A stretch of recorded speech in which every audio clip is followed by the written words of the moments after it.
Hello, learners.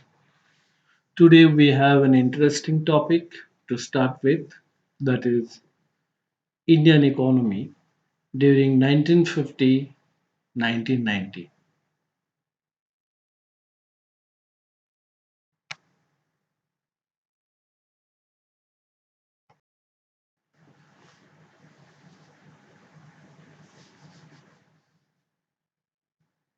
On 15th August 1947, India got her freedom. Then the leaders of independent India had to decide, among other things, the type of economic system which will be most suitable for our nation. A system which would promote the welfare of all rather than a few. What is an economic system? It refers to a system of production, resource allocation, and distribution of goods and services within a society or a given geographic area. Every economic system or society has to answer these three questions. Question number one: what goods and services are to be produced in the economy? Question number two: how should the goods and services be produced? In other words, should labor intensive techniques be employed or capital intensive techniques? And third question: how should the goods and services be distributed among people, or for whom should the goods and services be produced?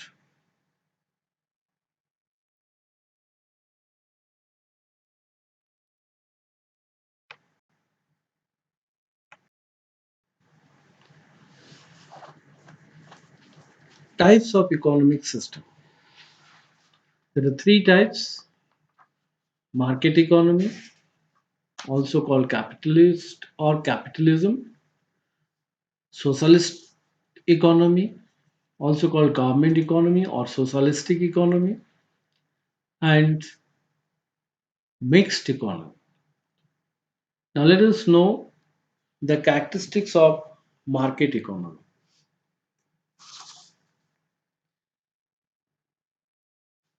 Market economy is an economic system marked by private ownership of means of production. In this system, economic decisions or decisions about these questions are made by the price mechanism, that is, by the market forces of demand and supply. That means there is no intervention by the government. The driving force behind decision making in this economic system is the profit motive. The producers, they want to maximize their profit. And as far as technique of production is concerned, it is decided by the relative prices of factors of production.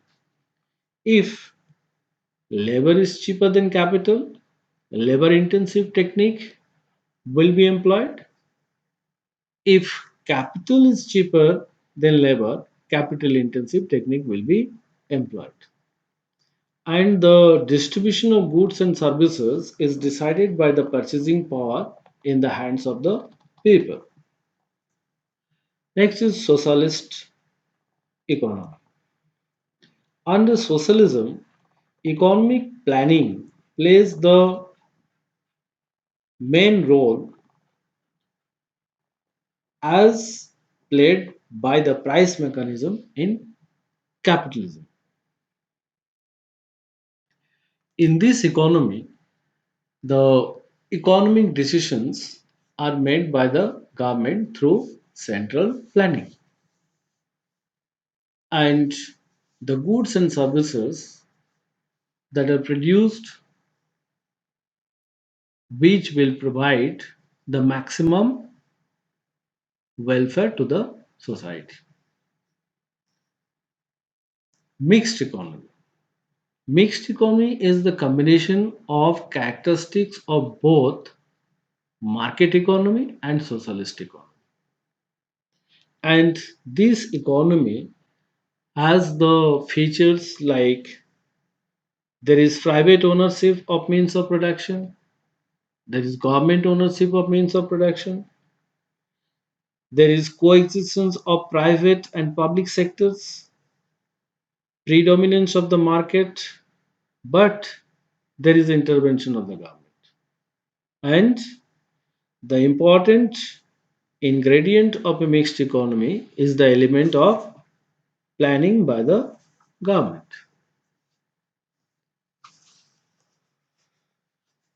So in 1948, the Industrial Policy Resolution was adopted and the directive principles of Indian constitutions reflected that India adopted private as well as government be part of plan effort. That means India adopted mixed economy. Planning Commission was set up in 15th March 1950 with the Prime Minister Jawaharlal Nehru as chairperson.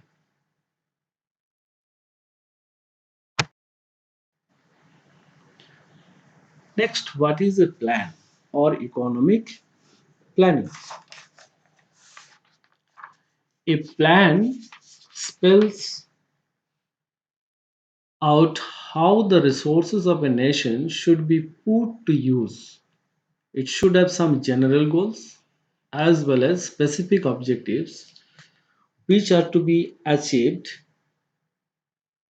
within a specific period of time. Let us define what is economic planning. Economic planning means utilization of country's resources in different development activities in accordance with national priorities. These economic plannings are of 5 year plans, that is the period of 5 years, and perspective plan period of 20 years.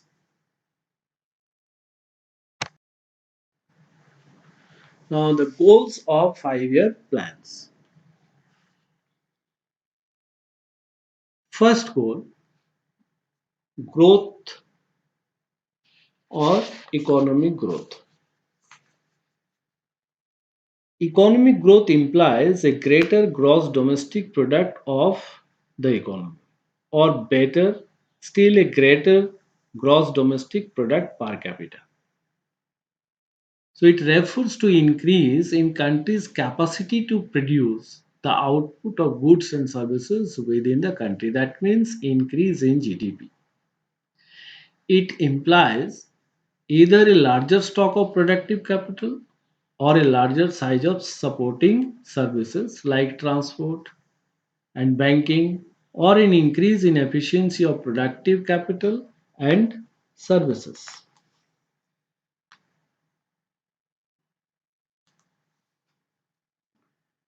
Next is modernization.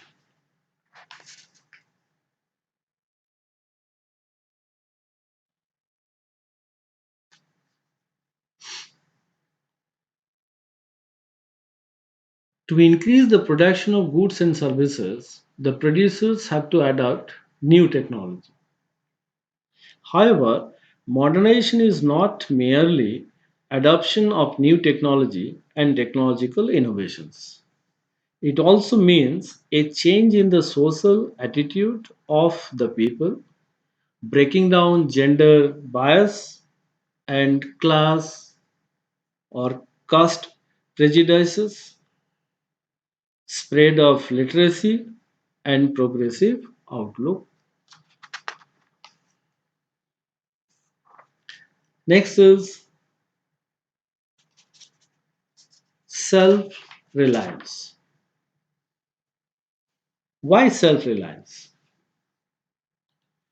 On the eve of the first plan, Indian economy was dependent on other countries in at least three respects. Number one, the output of fruit grains was not adequate and the country had to import large quantities of food grains from other countries. That means India was the importer of food grains. Number two, there was virtual non existence of capital goods, that is, heavy engineering goods, machine tools, electrical plants and machines, transport equipment, etc., which had to be imported from developed countries. And third, saving rate in the country was quite low and foreign aid had to be obtained to step up the investment rate in the country. This dependence on developed countries put our economic independence at risk.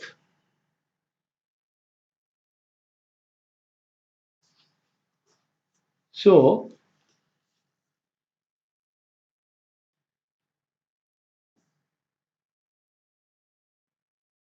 to reduce the dependence of foreign aid,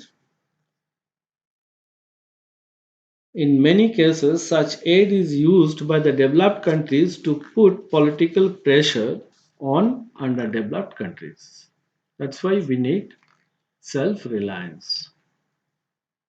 Finally, equity. The goal of equity has two dimensions: elimination of poverty and reduction in income inequality. Elimination of poverty, the strategy of direct attack on poverty through rural development and rural employment programs, was first adopted in the 1970s.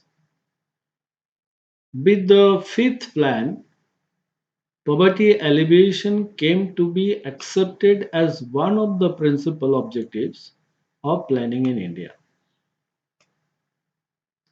Reduction in income inequalities.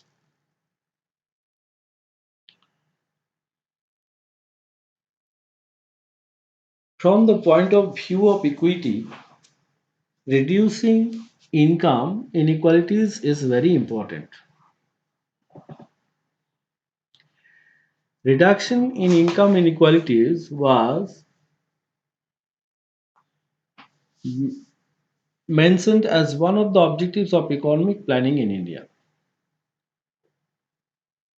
However, in terms of priority, it always got a very low place.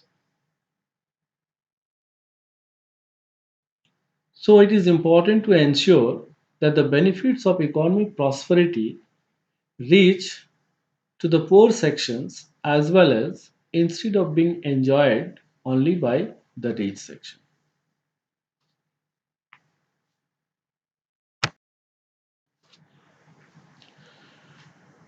5 year plan periods.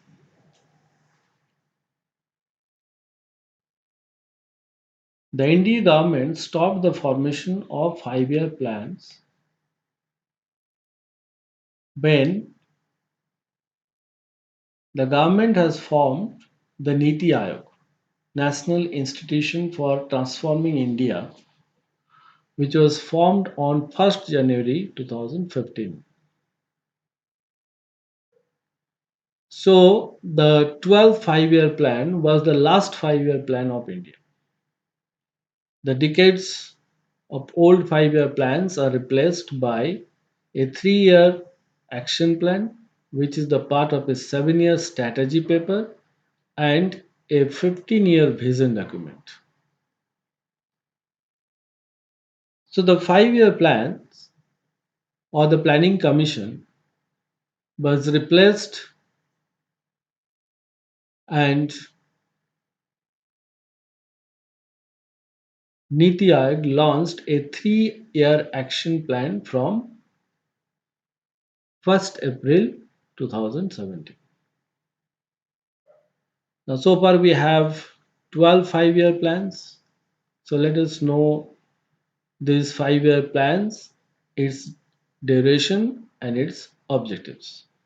First 5-year plan 1951-1956 based on the Harrod-Domar model, and it focuses on agricultural development of the country. Second 5-year plan 1956-1961 based on the PC Mahalanobis model, and it focuses on industrial development of the country. Third 5-year plan 1961-1966, it is also called Gadgil Yojana, to make the economy independent and to reach the self-active position of takeoff. Fourth 5-year plan 1969-1974, growth with stability and progressive achievement of self-reliance was the objective, and the slogan of Garibi Hatao, that was given by 1971 in Indira Gandhi. She was the prime minister. Fifth 5-year plan 1974-1979, the top priority was given to agriculture, next industry, and thereafter mines.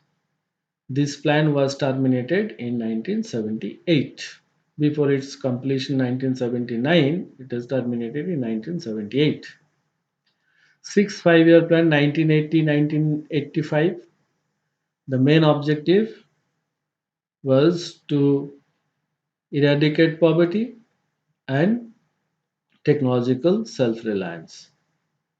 Seventh 5-year plan 1985-1990, it focuses on establishment of a self-sufficient economy, opportunities for productive employment, and private sector got the priority over public sector.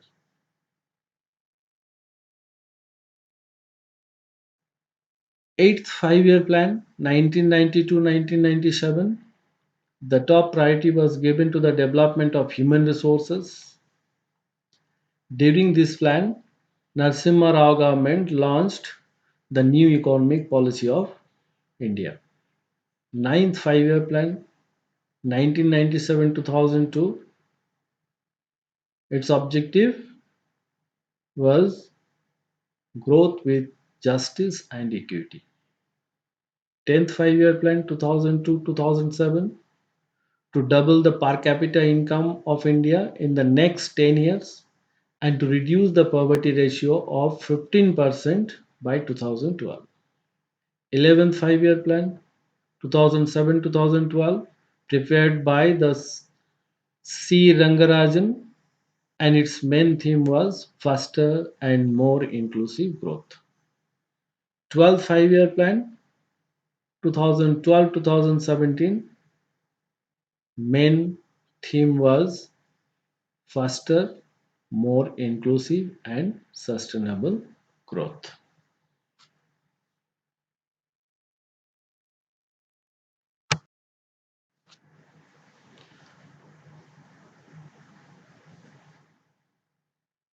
From the topic we have explained, we can prepare these questions on your screen. So take a screenshot of all the slides and prepare the answer of these questions. Thank you.